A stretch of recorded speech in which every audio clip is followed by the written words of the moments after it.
So, regarding the next property of transition elements, that is electrode potential. जो last lecture में हमने oxidation states देखा, जिसमें हमने देखा कि ट्रांजिशन एलिमेंट्स बहुत सारे ऑक्सीडेशन स्टेट्स दिखा सकते हैं, लेकिन फिर हमने कुछ ब्रैकेट्स में रखा था और ब्रैकेट्स में कहा था स्टेबल ऑक्सीडेशन स्टेट। कोई ऑक्सीडेशन स्टेट क्यों स्टेबल होता है, उसके पीछे रीजन है इलेक्ट्रोड पोटेंशियल। सबसे इंपॉर्टेंट चीज है इलेक्ट्रोड पोटेंशियल, जिससे आप ऑक्सीडेशन स्टेट बता सकते हो किसी भी स्टेबल है कि नहीं स्टेबल है। उससे आपको पता चलेगा कि कोई ऑक्सीडाइजिंग एजेंट है, रिड्यूसिंग एजेंट है, उसको आप डिपिक्ट कर सकते हो। चलिए देखिए इलेक्ट्रोड पोटेंशियल। सबसे पहले इलेक्ट्रोड पोटेंशियल को मैं थोड़ा सा रिमाइंड कर दूं। इलेक्ट्रोड पोटेंशियल क्या होता है? इलेक्ट्रोड पोटेंशियल, जिससे हमें पता चलता है, डिपिक्ट्स द रिडक्शन और ऑक्सीडेशन ऑफ ए स्पीशीज। कोई भी आयन, कोई भी मेटल अगर आपके पास है तो उसका रिडक्शन होना है कि ऑक्सीडेशन होना है, वो हमें इलेक्ट्रोड पोटेंशियल से पता चलता है। अगर इलेक्ट्रोड पोटेंशियल, ऐसे नोट करके रखिएगा इसको, इलेक्ट्रोड पोटेंशियल को दूसरा बोलते हैं रिडक्शन पोटेंशियल भी इसको बोलते हैं, और रिडक्शन पोटेंशियल, और एक होता है ऑक्सीडेशन पोटेंशियल, वो इसका इनवर्स होता है, या साइन चेंज, ना साइन चेंज करके। अगर ये चीज माइनस में है वो प्लस में होगा, अगर ये चीज प्लस में है तो वो माइनस में होगा। इलेक्ट्रोड पोटेंशियल को ही हम रिडक्शन पोटेंशियल कहते हैं अगर इसका हाई पॉजिटिव वैल्यू है। कोई सब्सटेंस है, उसका रिडक्शन पोटेंशियल या इलेक्ट्रोड पोटेंशियल उसका हाई पॉजिटिव है, प्लस वैल्यू हाई, तो मतलब हो गया कि वो रिडक्शन करेगा। रिडक्शन मतलब क्या होता है? Gain of electron. ये कहीं और पे भी आपने पढ़ा होगा, तो इसको मैं रिवाइंड कर रहा हूं कि इलेक्ट्रोड पोटेंशियल को कैसे यूज करना है। गेन ऑफ इलेक्ट्रॉन, उसका मतलब हो गया कि वो स्ट्रॉन्ग ऑक्सीडाइजिंग एजेंट है, वो चाहता है कि मैं इलेक्ट्रॉन ले लूं, ऑक्सीडाइजिंग एजेंट। अगर इलेक्ट्रोड पोटेंशियल, या जिसको आप रिडक्शन पोटेंशियल भी कहते हो, हाई नेगेटिव साइड से है, हाई नेगेटिव वैल्यू, उसका मतलब हो गया कि वहां पर ऑक्सीडेशन होगा, उसका ऑक्सीडेशन होगा वहां पर, that is loss of electron, lose करेगा इलेक्ट्रॉन, तो उसको हम बोलते हैं स्ट्रॉन्ग रिड्यूसिंग एजेंट। जो इलेक्ट्रॉन लूज करना चाहे उसको हम बोलते हैं रिड्यूसिंग एजेंट, जो इलेक्ट्रॉन गेन करना चाहते हैं उसको हम बोलते हैं ऑक्सीडाइजिंग एजेंट। आप इन टर्म से ज्यादा ख्याल रखिएगा क्योंकि क्वेश्चन आपको वहां से ही पूछेगा कि ऑक्सीडाइजिंग एजेंट, रिड्यूसिंग एजेंट। तो पॉजिटिव प्लस में है तो इसका मतलब हो गया कि ऑक्सीडाइजिंग एजेंट है। ऑक्सीडाइजिंग एजेंट मतलब कि इलेक्ट्रॉन गेन करना चाहेगा। इलेक्ट्रोड पोटेंशियल का वैल्यू नेगेटिव है किसी सब्सटेंस का, तो उसका मतलब कि ये लूज करना चाहेगा electron, that is the strong reducing agent. आपके पास एक्सपेरिमेंटल वैल्यूज जो आपकी 3D सीरीज है उसके दिए हैं। ये E0 स्टैंडर्ड इलेक्ट्रोड पोटेंशियल होता है, M2 positive to M, that mean +2 से 2 इलेक्ट्रॉन गेन करके M में जाना, रिडक्शन पोटेंशियल, रिडक्शन करना, गेन करना, M2 प्लस टू M। उनकी वैल्यूज क्या है ये दिए हर किसी का। जिसका नहीं दिया है वो एक्सपेरिमेंट्स में उसका वैल्यू वो नहीं है, तो उसके बारे में हम जिक्र नहीं करेंगे। जो हमारे पास बुक के टेबल है वहां पर देखे, उस पर हम एक्सप्लेन करने की कोशिश करेंगे। ये हो गया +3 से +2 में जाना, तो उनकी टेंडेंसीज कितनी है, उनका इलेक्ट्रोड पोटेंशियल वैल्यूज यहां पर दिया हुआ है। तो ये चीज आप याद रखिएगा कि ऑक्सीडाइजिंग एजेंट, रिड्यूसिंग एजेंट कैसे हमें देखना है।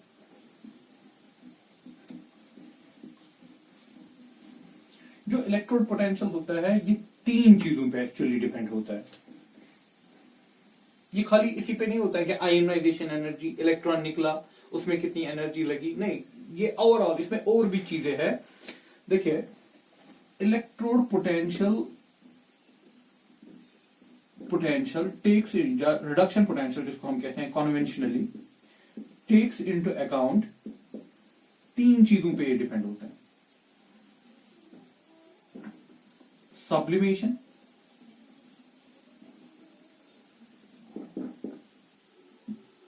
B ionization energy,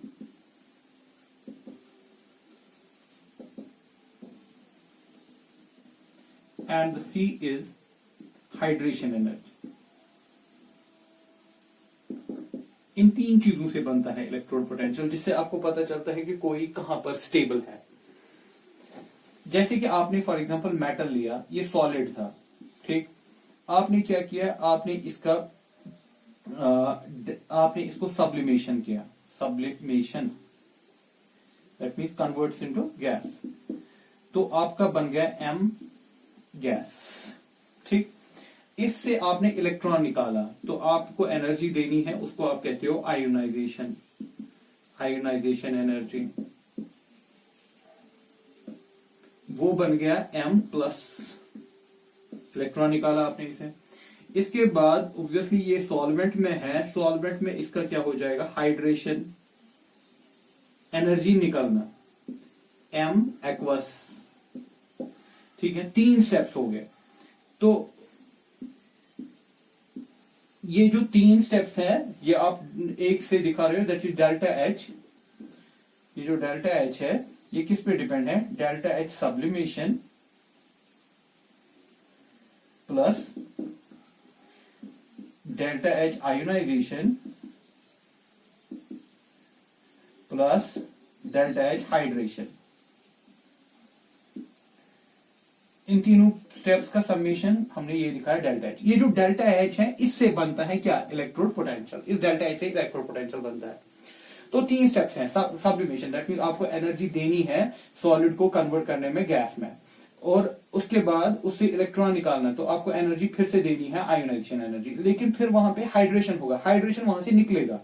ये 2 प्रोसेसेस जो है ये एंडोथर्मिक होते हैं, सब्लिमेशन और आयोनाइजेशन, इसमें आपको एनर्जी लगती है, दैट इज एंडोथर्मिक। लेकिन ये जो प्रोसेस होता है, इट इज एन एक्सोथर्मिक। इन तीनों चीजों का मिलाप, कंपनसेशन, वंपनसेशन, वो आपको बनाएगा लास्ट में डेल्टा एच वैल्यू। उस डेल्टा एच से आपको पता चलेगा कि कोई चीज जाना चाहेगा कि नहीं जाना चाहेगा, क्योंकि अल्टीमेटली सारी चीज एनर्जी पे होती है। लेकिन यहां पर मैं आपको कह दूं, इलेक्ट्रोड पोटेंशियल खाली आयोनाइजेशन, फॉर एग्जांपल हमने पीछे आयोनाइजेशन भी पढ़ा, हमने कहा कि ये जल्दी से इलेक्ट्रॉन देता है, लेकिन आप आयोनाइजेशन से ही खाली से नहीं देख सकते हो कि कौन किस में स्टेबल है। स्टेबिलिटी जो पता चलती है वो इलेक्ट्रोड पोटेंशियल से चलती है। इलेक्ट्रोड पोटेंशियल 3 चीजों पे डिपेंड करता है, सब्लिमेशन, आयोनाइजेशन, हाइड्रेशन। इन तीनों को मिला के अगर किसी को फायदा हो रहा है, कोई इलेक्ट्रॉन लूज करने में, कोई ऑक्सीडेशन स्टेट अचीव करने में, तो हम तब कह सकते हैं कि वो स्टेबल है। अगर एनर्जी का फायदा नहीं है तो हम नहीं कह सकते। But it is not only a 1 step, it is a 3 step process, ठीक है ना।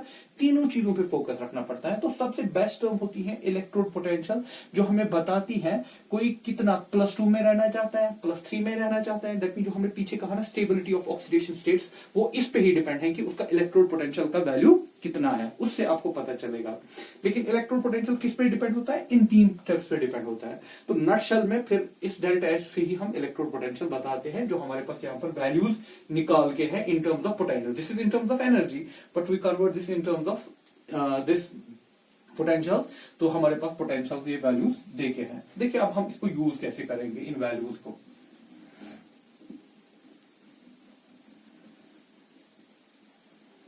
सबसे पहली बात, अगर हम नजर डालें -1.63, -1.18, -0.9, ठीक है ना।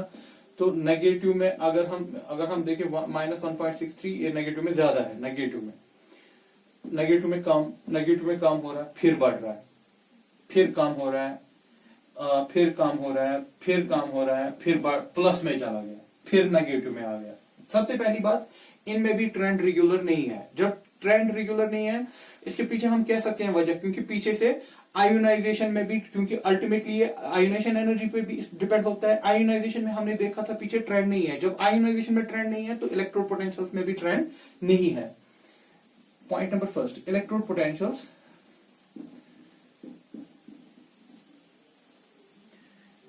Does not show regular trend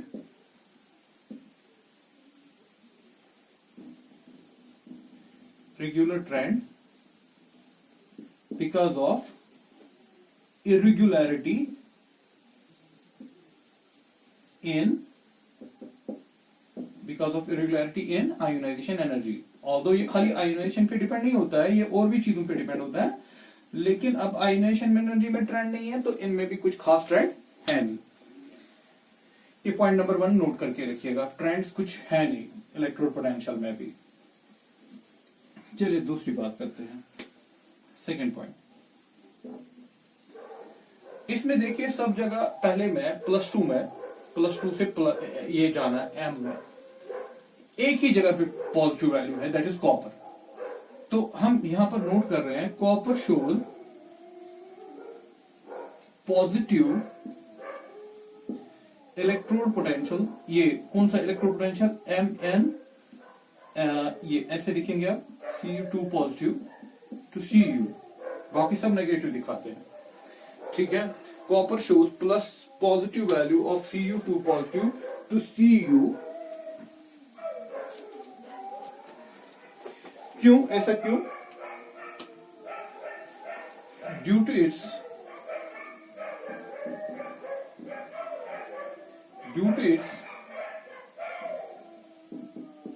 high value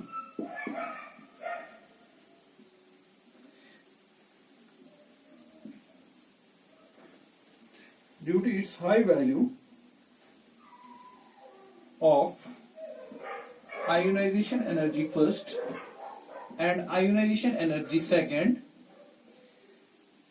या ionization energy first, ionization energy second and sublimation energy, which is not balanced by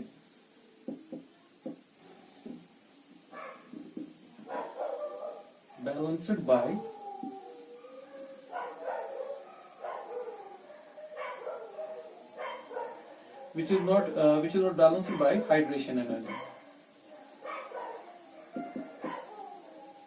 देखिए पॉइंट क्या है डिस्कशन के लिए। कॉपर +2 से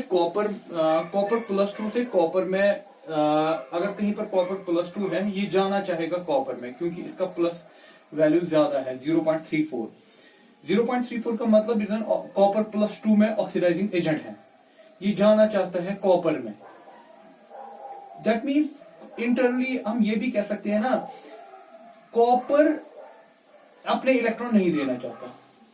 अगर आप ये कह रहे हो कि इसका मतलब क्या है, इसका पॉजिटिव होने का मतलब ये हो गया, ये जो Cu2 पॉजिटिव ये जल्दी से इलेक्ट्रॉन लेना चाहेगा और कन्वर्ट होगा कॉपर में। पॉजिटिव मैंने पीछे कहा, पॉजिटिव का मतलब होता है ऑक्सीडाइजिंग एजेंट। ऑक्सीडाइजिंग एजेंट का मतलब होता है कि जल्दी से इलेक्ट्रॉन लेना चाहेगा, और जल्दी से लेना चाहेगा ना, दैट मीन ये यहां पर स्टेबल है। दैट मीन कॉपर इलेक्ट्रॉन देना नहीं चाहता है। अगर कॉपर 2 पॉजिटिव है तो ये जल्दी से इलेक्ट्रॉन लेना चाहता है और कन्वर्ट होना चाहता है कॉपर में।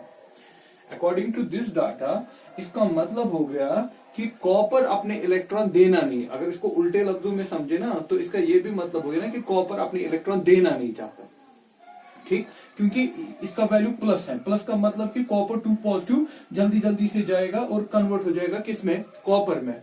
प्लस वैल्यू है 0.34 प्लस, तो दैट इसका मतलब हो गया कि कॉपर अपने इलेक्ट्रॉन नहीं देना चाहता है।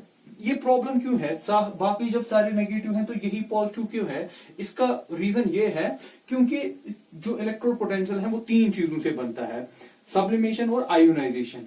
आयोनाइजेशन यहां पर क्योंकि आप 2 इलेक्ट्रॉन्स की बात कर रहे हो तो 2 ionisation energy first, ionisation energy second. तो इसका सब्लिमेशन और आयोनाइजेशन, दैट मीन आपको अगर कॉपर को कॉपर 2 पॉजिटिव बनाना है, इसमें आपको आयोनाइजेशन में बहुत खर्चा करना है, इसमें आपको सब्लिमेशन में बहुत खर्चा करना है। लेकिन जब आप हाइड्रेशन पे देखोगे ना, हाइड्रेशन उतना आता नहीं है जिसकी वजह से ये कंपनसेट हो जाता। 3 चीजों पे डिपेंड है ना electrode potential, sublimation, ionisation and hydration.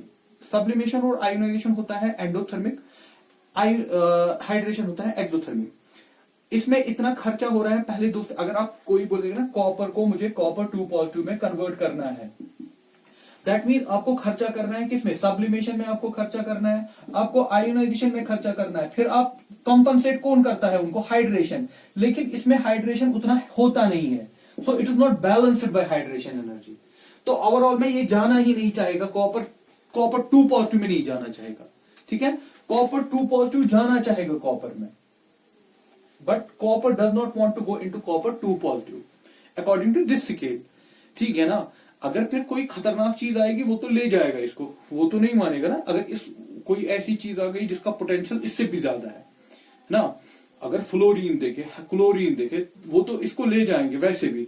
लेकिन जनरल में हम यहां पर कंपेयरिंग के साथ कर रहे हैं, बाकियों के साथ इसको कंपेयर कर रहे हैं। हम देख रहे हैं कि कॉपर का प्लस में इलेक्ट्रोड पोटेंशियल है। इसका प्लस में इलेक्ट्रोड पोटेंशियल का मतलब हो गया, प्लस वाले होते जो लेना चाहते हैं, दैट मीन अगर +2 में है, ये वापस जाना चाहेगा किसमें, कॉपर में। ये अपने इलेक्ट्रॉन देना नहीं चाहता, जल्दी से नहीं देना चाहता। इसके पीछे वजह क्या है, क्योंकि इसमें खर्चा बहुत है इसके इलेक्ट्रॉन्स निकालने में, इसमें सब्लिमेशन का खर्चा है, इसमें आयोनाइजेशन का खर्चा है, और जो फायदे वाला स्टेप है ना हाइड्रेशन, वो उतना भी नहीं है कि वो इसको बैलेंस करता। उसकी वजह से इसका पॉजिटिव वैल्यू में इलेक्ट्रोड पोटेंशियल है। इसकी वजह से क्या क्या फर्क पड़ता है, देखिए नोट करके रखिएगा इसको। Copper does not react with acids.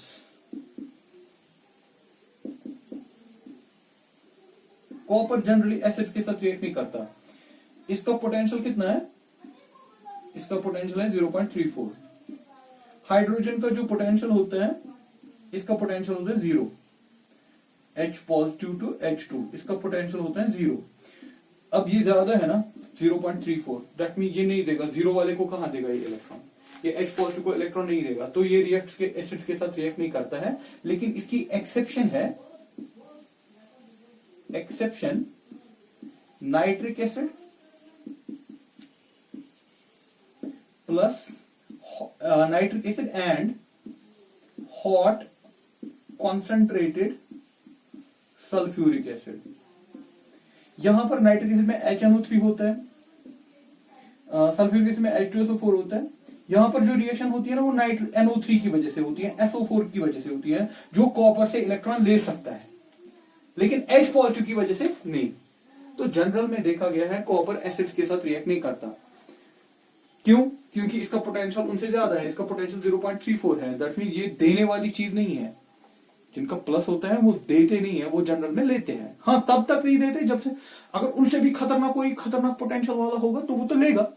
लेकिन यहां पर एसिड्स में क्या होता है पोटेंशियल, H पॉजिटिव का 0, तो इसका तो 0.34 है, इसका तो ज्यादा है, ये तो अपने इलेक्ट्रॉन नहीं देगा एसिड्स को। हाँ, एक्सेप्शन है नाइट्रिक एसिड और सल्फ्यूरिक एसिड, वो भी सल्फ्यूरिक एसिड जब वो हॉट हो। उसमें क्या प्रॉब्लम है, उसमें नाइट्रेट और सल्फेट उससे इलेक्ट्रॉन लेता है, न कि हाइड्रोजन। ठीक है, तो ये चीज आप याद रखिएगा। Copper shows plus electrode potential, plus जिनका होता है वो अपने इलेक्ट्रॉन जल्दी से नहीं देते।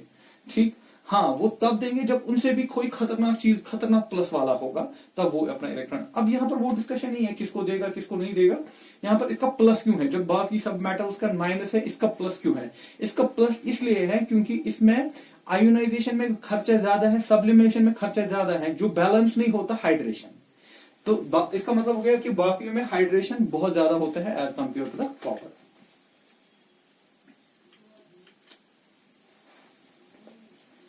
ये पहला पॉइंट इसमें नोट करके रखिएगा।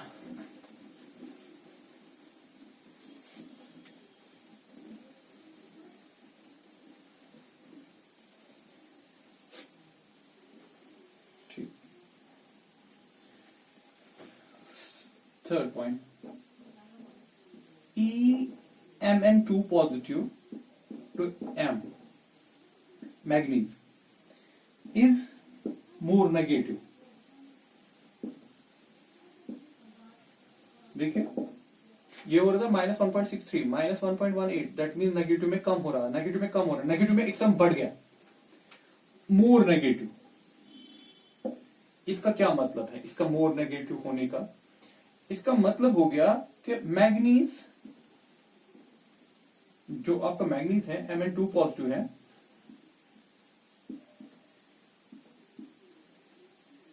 Is stable. ये स्टेबल ऑक्सीडेशन स्टेट है मैग्नीज की, इज स्टेबल।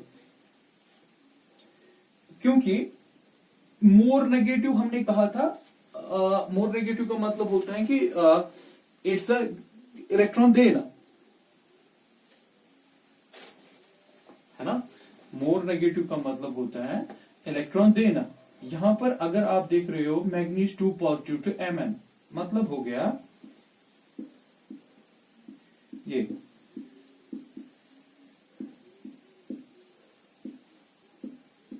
ठीक, यहां से कह रहे हो मोर नेगेटिव है, इलेक्ट्रोड पोटेंशियल क्या है इसका ई नॉट क्या है नेगेटिव है। इसका ई नॉट जब नेगेटिव है दैट मीन्स ये तो गेन दिखा रहे हो ना, दैट मीन्स इसकी टेंडेंसी गेन करने की उतनी है नहीं। अगर इसका पॉजिटिव वैल्यू होता तो हम कहते हाँ हो जाता, आराम से हो जाता, लेकिन आप कह रहे हो ना नेगेटिव वैल्यू है। नेगेटिव का मतलब हो गया कि ये जो है ये स्टेबल है, स्टेबल है, ये गेन नहीं करना चाहेगा, क्योंकि गेन करने के लिए वैल्यूज पॉजिटिव होने चाहिए, ठीक है ना। और इसका वैल्यू नेगेटिव है और मोर नेगेटिव है। मोर नेगेटिव का मतलब ये गेन करने वाली चीज नहीं है, दैट मींस ये स्टेबल है, इसमें ये अच्छे से रह पाएगा इसमें, ठीक। तो मैग्नीज जल्दी से कन्वर्ट होगा Mn2 पॉजिटिव में and it remain stable there. इसके पीछे वजह ये भी है कि इसका कॉन्फ़िगरेशन यहाँ पर D5 कॉन्फ़िगरेशन आएगा, तो उस वजह से भी आप कह सकते हो कि Mn2 पॉजिटिव इज स्टेबल। वहां पर आपने पीछे जब ऑक्सीडेशन स्टेट दिखा रहे थे आपने मैग्नीज की दो ऑक्सीडेशन स्टेट स्टेबल कही, एक कहा +2 एक कहा +5 +7 सॉरी +2 और +7 हो गया कि सारा इसका खाली हो गया, उसमें भी स्टेबिलिटी है। और यहां पर लेकिन +2 की बात है, इसका +2 इसलिए ज्यादा स्टेबल है क्योंकि ये इससे D5 कॉन्फ़िगरेशन अचीव करता है। D5 मतलब हाफ एल्ड। बट अगेन मैं यहां पर बता दूं इलेक्ट्रोड पोटेंशियल आप सिर्फ कॉन्फ़िगरेशन से एक्सप्लेन नहीं होता, उसमें और भी चीजें होती है, क्योंकि कॉन्फ़िगरेशन से आयोनाइजेशन एनर्जी, जब आप कॉन्फ़िगरेशन की बात करते हो तो उससे आपको आयोनाइजेशन एनर्जी का पता चलता है। आयोनाइजेशन एनर्जी, लेकिन इलेक्ट्रोड पोटेंशियल खाली आयोनाइजेशन पे डिपेंड नहीं होता है, ये सब्लिमेशन पे भी डिपेंड होता है और ये हाइड्रेशन पे भी डिपेंड होता है, ठीक। तो कहीं पर एक्सप्लेन हो जाता है कहीं पर नहीं होता। तो यहां पर हमारा ये था कि ये मोर नेगेटिव क्यों है, और इसका पहले मोर नेगेटिव का मतलब क्या है। मोर नेगेटिव का मतलब अगर आप ये रिएक्शन दिखा रहे हो, इस रिएक्शन होने की लेस टेंडेंसी, नेगेटिव का मतलब हो गया लेस टेंडेंसी। मोर नेगेटिव का मतलब हो गया लेस टेंडेंसी, इस रिएक्शन की होने की टेंडेंसी लेस है, तो उसका मतलब क्या हो गया, उसका मतलब हो गया Mn2 positive is stable. Stable मतलब हो गया इसकी कॉन्फ़िगरेशन, अगर आप रीजन देना चाहते हो आप कह सकते हो कि हाँ D5 कॉन्फ़िगरेशन, लेकिन हर बार आप इलेक्ट्रोड पोटेंशियल को द कॉन्फ़िगरेशन बेसिस पे ही खाली एक्सप्लेन नहीं कर पाओगे, क्योंकि और भी चीजें इसमें होती हैं।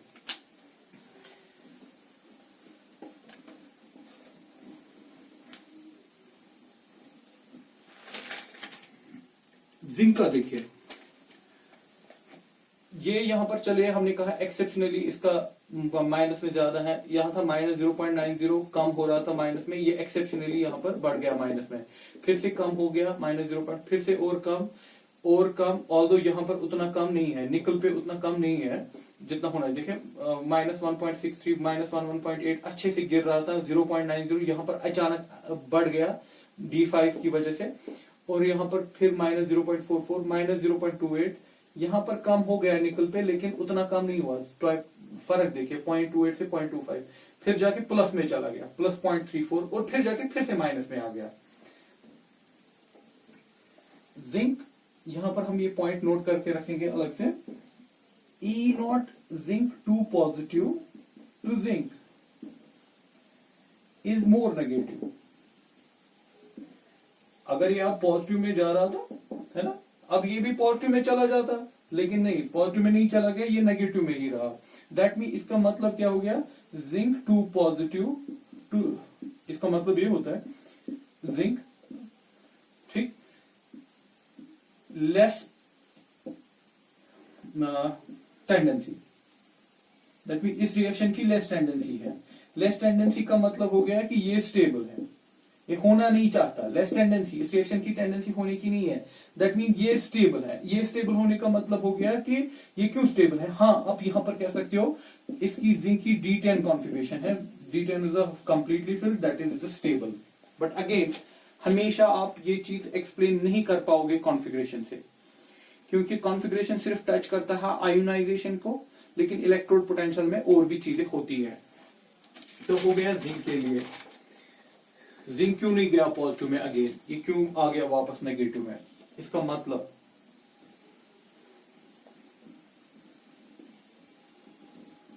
तो जिंक की एक ही ऑक्सीडेशन स्टेट है दैट इज +2 और वो भी स्टेबल है।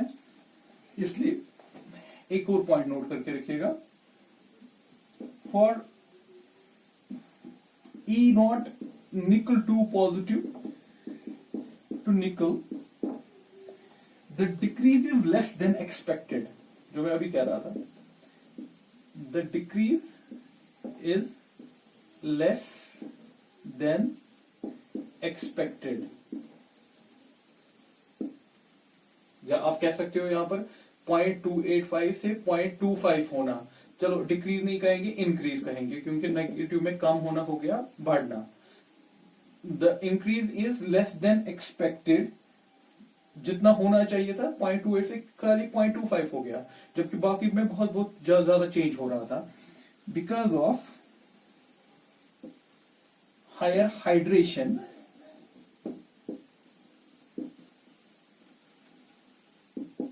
Values in nickel 2 positive. ठीक है बेटा, देखिए कॉपर पे था, यहां था आयरन में -0.44, 0.28, 0.25, यहां से ये डिग्री जो ये चेंज हो गया ना बहुत कम हो गया, 0.28 से हो गया 0.25। ये क्यों हुआ, ये क्यों रहना चाहता है, देखिए आप ये जाना चाहते हैं ना, ऐसे लग रहा है ना कि यहां से देखिए आप ये प्लस की तरफ आप जाना चाहते हैं, -0.44, -0.28, अब ये प्लस की तरफ बढ़ना चाहते हैं। प्लस मतलब होता है कि अपना इलेक्ट्रॉन नहीं देना, प्लस का मतलब मेटल्स में हो गया, मेटल्स जनरली इलेक्ट्रॉन गेन नहीं करते है ना। प्लस का मतलब यहां पर क्या हो गया, प्लस का मतलब हो गया अपना इलेक्ट्रॉन नहीं देना। दैट मीन अगर हम ये कह रहे हैं निकल 2 पॉजिटिव टू दिस निकल, ठीक, इसका वैल्यू जितना होना चाहिए था ना उतना है नहीं, इंक्रीज हो गया इसका लेकिन लेस देन एक्सपेक्टेड, जितना होना चाहिए था उतना हुआ नहीं। किस वजह से, hydration. Hydration actually electrode potential को चाहता है कि नेगेटिव साइड पे रखे, ठीक है ना। जैसे अभी हम पहले स्टेप में भी हमने कॉपर में देखा, कॉपर में प्लस में चला गया अचानक से, क्यों प्लस में चला गया, क्योंकि उसका हाइड्रेशन कम था। लेकिन यहां पर निकल में क्या है, निकल को ये जाने नहीं दे रहे हैं प्लस में, हाइड्रेशन इसका ज्यादा है।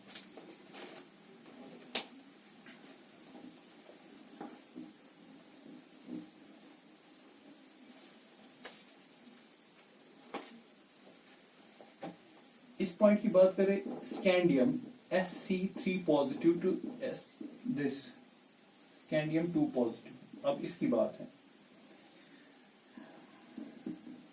इसका नेगेटिव वैल्यू,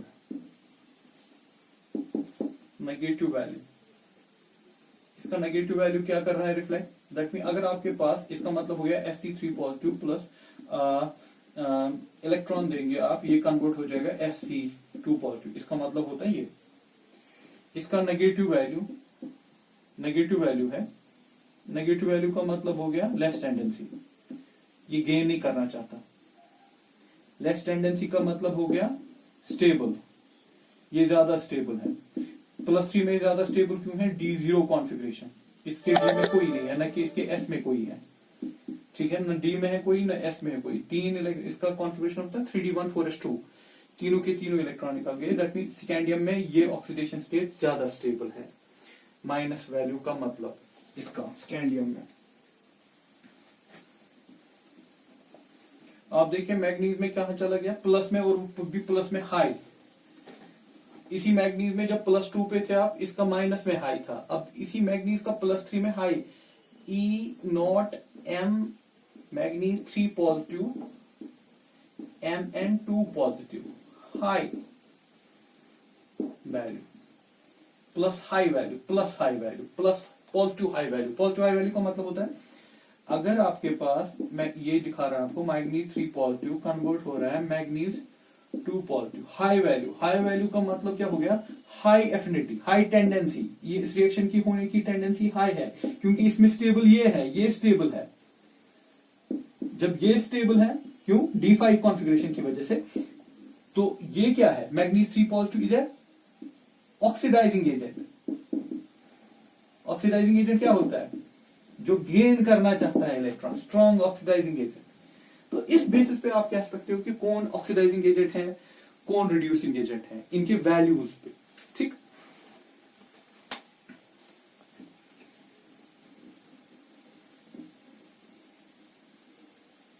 चलिए देखिए मैं आपको एक क्वेश्चन दे रहा हूं, इसमें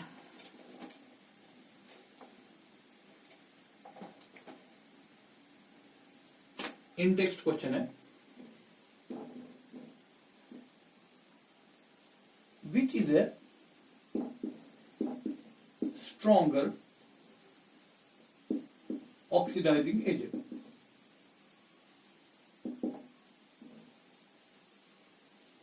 among chromium 2 positive and iron 2 positive.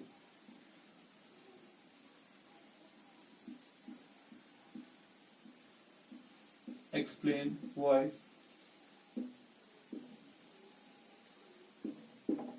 ठीक है, इनमें बताना है कि इनमें ऑक्सीडाइजिंग एजेंट, सॉरी ऑक्सीडाइजिंग नहीं, रिड्यूसिंग एजेंट कौन है। यहाँ पर इन टेक्स्ट क्वेश्चन है, रिड्यूसिंग एजेंट कौन है। अच्छा,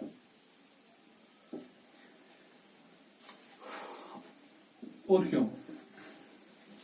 अगर क्रोमियम की बात करें 2 पॉजिटिव, अगर रिड्यूसिंग एजेंट इसको दिखाना है तो इसको कन्वर्ट होना है Cr3 में। अगर आयरन को रिड्यूसिंग दिखाना है, रिड्यूसिंग मतलब होता है गेन करना, सॉरी लूज करना, सॉरी लूज करना, रिड्यूसिंग का मतलब हो गया लूज करना, that is Cr3 positive plus electron. ऐसे ही आयरन में Fe3 पॉजिटिव प्लस इलेक्ट्रॉन। सबसे पहले कौन अच्छा है कौन बुरा है वो पता चलता है पोटेंशियल से। इसका पोटेंशियल 2 से 3, दैट मीन ये वाला हमें देखना है। क्रोमियम का कितना है,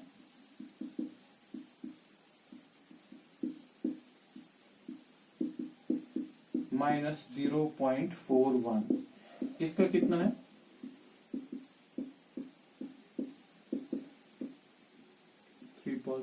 टू पॉजिटिव, इसका है +0.77।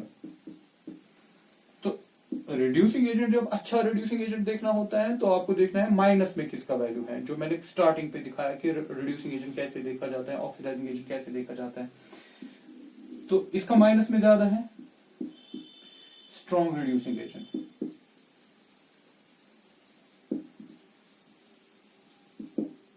ठीक है, स्ट्रॉन्ग रिड्यूसिंग एजेंट इसका माइनस में है, दैट मीन ये ज्यादा अच्छा रिड्यूसिंग एजेंट है। ये हो गया, आपने कैसे बोला कि कौन इन दोनों में से अच्छा रिड्यूसिंग एजेंट था, वैल्यू पे डिपेंड होता है।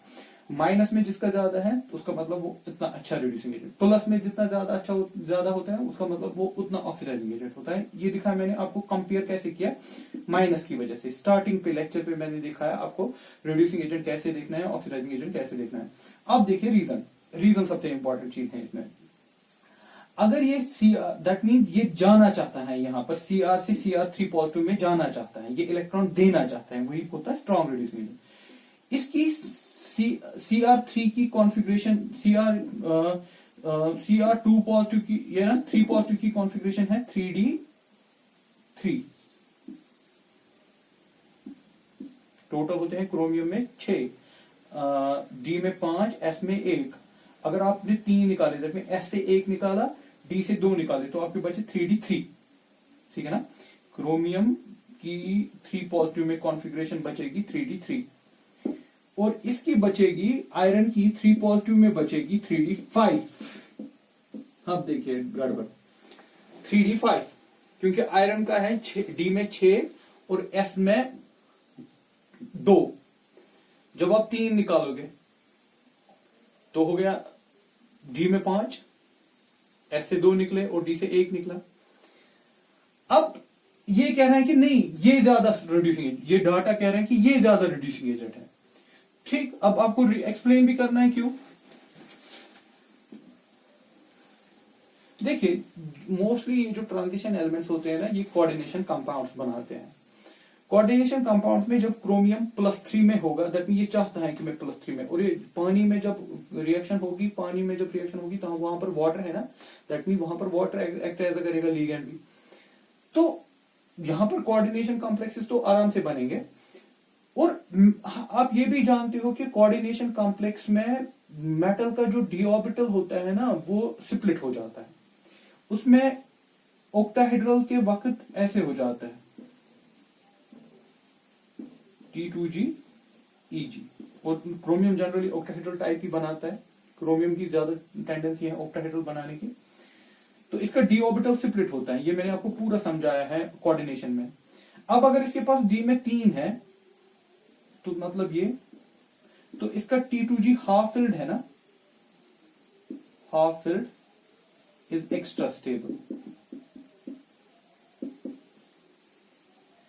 ठीक, अब आप मुझे ये भी कह सकते हो सर इसका तो D5 आ गया, D5 भी तो स्टेबल होता है, लेकिन मैं आपको फिर कह दूं हम कॉन्फ़िगरेशन की वजह से ही खाली एक्सप्लेन नहीं कर सकते इलेक्ट्रोड पोटेंशियल, और इलेक्ट्रोड पोटेंशियल ही वो चीज है जिससे आपको पता चलता है कि कौन ऑक्सीडाइजिंग एजेंट बनना चाहता है as compare to other. That mean अगर आपने यहां पर क्रोमियम और आयरन को किया कंपेयर, ये नहीं मतलब कि यहां पर आयरन ऑक्सीडाइजिंग एजेंट नहीं, सॉरी रिड्यूसिंग एजेंट नहीं है। आप यहां पर दो चीजों को कंपेयर करो, आप देख रहे हो कि स्ट्रॉन्गर कौन है, स्ट्रॉन्गर ये है। हाँ ये भी रिड्यूसिंग एजेंट होगा क्योंकि ये भी D5 अचीव कर सकता है, लेकिन उससे भी ज्यादा स्ट्रॉन्गर ये है 0.41। अब इसने तो D5, आप बोल सकते हो सर इसने तो D5 कॉन्फ़िगरेशन अचीव किया, but there are other things, it's not only configuration, there are hydration, there are sublimation problem, वो हो सकती है। और यहां पर देखिए अब इसको भी तो रीजन देना है ना कि इसका क्यों हो गया इतना, ये अच्छा रिड्यूसिंग एजेंट इससे क्यों है। यहां पर हम बोलते हैं कि जब इसका D3 बनेगा, D3 में इसकी T2G में 3 इलेक्ट्रॉन रहेंगे। T2G में 3 मतलब हो गया हाफ फिल्ड, हाफ फिल्ड जो होता है एक्स्ट्रा स्टेबल होता है। लेकिन साथ में आप क्वेश्चन रेज कर सकते हो सर इसमें भी तो D5 है, लेकिन यहां पर मैं कह रहा हूं भाई और भी चीजें होती है ना, कॉन्फ़िगरेशन ही खाली नहीं होती है, यहां पर सब्लिमेशन और हाइड्रेशन का भी ख्याल रखना पड़ता है। ठीक, तो यहां पर मैं आपको एक चीज कह दूं, इन क्वेश्चन को सॉल्व करने के लिए सबसे इंपॉर्टेंट चीज है ये आपको याद रहे, तब आप सीधे बता सकते हो कौन किससे ज्यादा अच्छा है कौन किससे कम है, क्योंकि वैल्यूज इज इंपॉर्टेंट। आप खाली गेस नहीं कर सकते हो कॉन्फ़िगरेशन बेसिस पे। ठीक, कॉन्फ़िगरेशन बेसिस पे आप, क्योंकि कॉन्फ़िगरेशन आपको कभी कभी प्रॉब्लम भी करेगा, क्योंकि अगर आप यहां देखते हैं ना इसकी D3 कॉन्फ़िगरेशन है, इसकी D5 कॉन्फ़िगरेशन है, अगर कोई कॉन्फ़िगरेशन से ही खाली सोचेगा ना उसको लगेगा कि नहीं यही ज्यादा स्टेबल होना चाहिए, ये नहीं होना चाहिए, but it's not like that. यहां पर यही ज्यादा, इसका वैल्यू माइनस में है तो स्ट्रॉन्ग रिड्यूसिंग एजेंट यही है। रीजन क्या दिया आपने, आपने कहा नहीं भाई इसका T2G ज्यादा स्टेबल हो जाएगा। ठीक है, तो इस बेसिस पे इन क्वेश्चन को सॉल्व करने की कोशिश कीजिएगा।